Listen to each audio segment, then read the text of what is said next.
हमारा ये वीडियो जबरदस्त ढांसू होने वाला है क्योंकि आज हम बात करने वाले हैं द बॉयज सीजन 4 की। यप, सही सुना आपने। द बॉयज के सीजन 4 का टीजर ट्रेलर रिलीज कर दिया गया है और इसीलिए हम आज एक बार फिर से द बॉयज की माइंड ब्लोइंग दुनिया में गोता लगाने वाले हैं। अब अगर आपको जलेबी जैसे ये सुपर हीरोज पसंद है तो इनकी टेढ़ी मेढ़ी लाइफ का मजा एक बार फिर से लेने को तैयार हो जाइए। ये सीरीज सुपर हीरोज की एक ऐसी सीरीज है जिसने सुपर हीरोज के एक डार्कर साइड को दर्शकों के सामने रखा। सुपर हीरोज की जो इमेज अभी तक हमारे सामने मार्वल या डीसी ने रखी थी उससे ठीक उलट द बॉयज ने उनका एक नया ही अवतार हमें इमेजिन कराया और जाहिर सी बात है कि शायद यही कारण है कि इस सीरीज को अपने इसी खास अंदाज के कारण काफी पसंद भी किया गया। मैंने अभी सीजन 4 का पहला टीजर ट्रेलर देखा और मैं आपको बता दूं कि ये एक जबरदस्त रोलर कोस्टर राइड होने वाली है। तो अब सीजन 4 में आखिर क्या अलग और नया होने वाला है? कहने की बात नहीं है कि ट्रेलर देखकर ये फील आ रही है कि ये और भी ज्यादा तबाही, पागलपन और कुछ नए सुपर हीरोज के सुपर विलेनियस एक्ट से भरा होगा। और साथ ही साथ एक बात और क्लियर है कि अब ये अपने स्पिन ऑफ जेन वी के साथ डायरेक्ट कनेक्ट करने वाली है। खैर, इस कनेक्शन के बारे में बाद में बात करेंगे,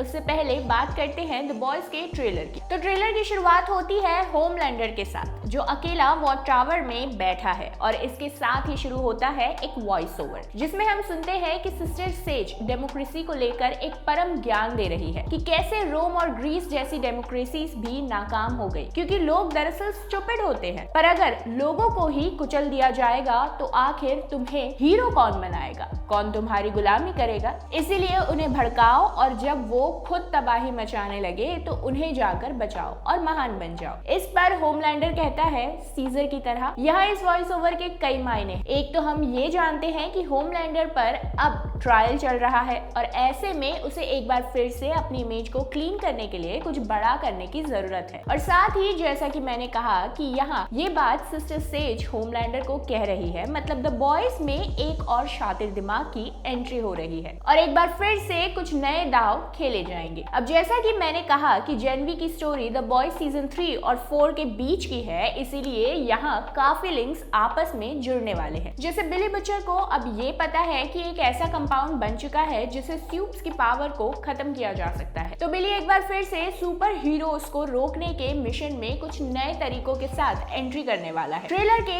एक सीन में हम स्टारलाइट को पुलिस स्टेशन से बाहर निकलते देखते हैं और यहाँ पर होमलैंडर और स्टारलाइट के सपोर्टर्स आपस में भिड़ जाते हैं। इन्हें ऐसा करते देख होमलैंडर के फेस पर जो स्माइल है उसे देख कर ये अंदाजा लगाना मुश्किल नहीं है कि होमलैंडर सिस्टर सेज के गुरु ज्ञान को पूरी तरह से फॉलो कर रहा है। साथ ही हम देखते हैं कि विक्टोरिया न्यूमैन शायद इलेक्शंस जीत चुकी है और अब होमलैंडर को लेकर आगे का उसका प्लान क्या होने वाला है ये देखना सचमुच इंटरेस्टिंग होगा। वैसे अब बिली भी ये जानता है कि वो भी एक सुपर हीरो है। इसके अलावा टीजर देख के ऐसा लग रहा है कि इस 4th सीजन में स्टारलाइट का कद काफी बड़ा होगा। वहीं 7 में उसे रिप्लेस करने के लिए एक नई एंट्री होने वाली है जिसका नाम है फायर क्रैकर। और मैंने इसे स्टारलाइट का रिप्लेसमेंट इसीलिए कहा क्योंकि एक सीन में ये किसी कॉन्सर्ट में परफॉर्म करती हुई भी नजर आ रही है और हम जानते हैं कि स्टारलाइट काफी पहले से ही इस तरह के कॉन्सर्ट्स करती आ रही है। टीजर में हम रायन बोले तो होमलैंडर के बेटे को भी उसके साथ देखते हैं और ये बात तो क्लियर है कि वो भी अब पूरी तरह से होमलैंडर के नक्शे कदम पर ही चल रहा है। सिर्फ पावर्स ही नहीं, उसकी सोच भी होमलैंडर के जैसी ही है और ये बात एक सीन में क्लियरली दिखता है जब वो एक नॉर्मल आदमी को उठाकर दूर फेंक देता है। इस सब के अलावा जो सबसे शॉकिंग पार्ट है वो ये है कि एक सीन में हमें ब्लैक नोवार भी दिख रहा है। अब आखिर ये कैसे हुआ, क्योंकि हमने सीजन 3 में उसे मरते हुए देखा था। काफी पॉसिबिलिटीज है कि 7 और वॉट की रेपुटेशन को बचाए रखने के लिए उसकी मौत की सच्चाई को लोगों से छुपाया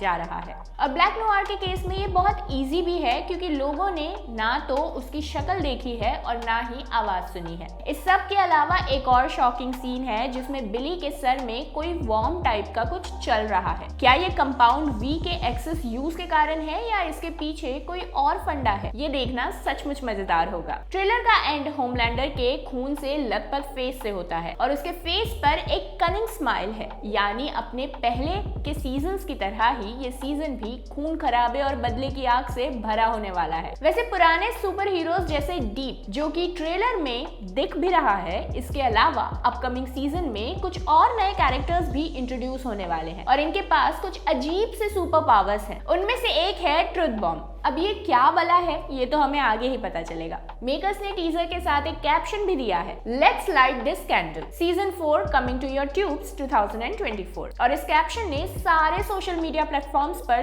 धूम मचा रखी है। वैसे तो अगर आपने जेन वी नहीं देखा है तो भी चल जाएगा, पर फिर भी मेरा ये मानना है कि अगर आप जेन वी भी देख लोगे तो सीजन 4 का मजा और भी बढ़ जाएगा, क्योंकि जेन वी में सीजन 4 के लिए स्टार्टिंग स्टेज सेट किया गया है। तो फिलहाल के लिए इस वीडियो में इतना ही। अगर आप द बॉयज और जेन वी से जुड़ी और किसी भी तरह की इंफॉर्मेशन चाहते हैं तो हमें कमेंट बॉक्स में कमेंट करके जरूर बताइएगा, और ऐसी ही मजेदार और ढांसू वीडियोस के लिए हमारे चैनल को सब्सक्राइब करना ना भूलें। तो मैं आपसे मिलती हूँ हमारे नेक्स्ट ऐसे ही एंटरटेनिंग वीडियो में। तब तक के लिए खुश रहें, मस्त रहें और तंदुरुस्त रहें।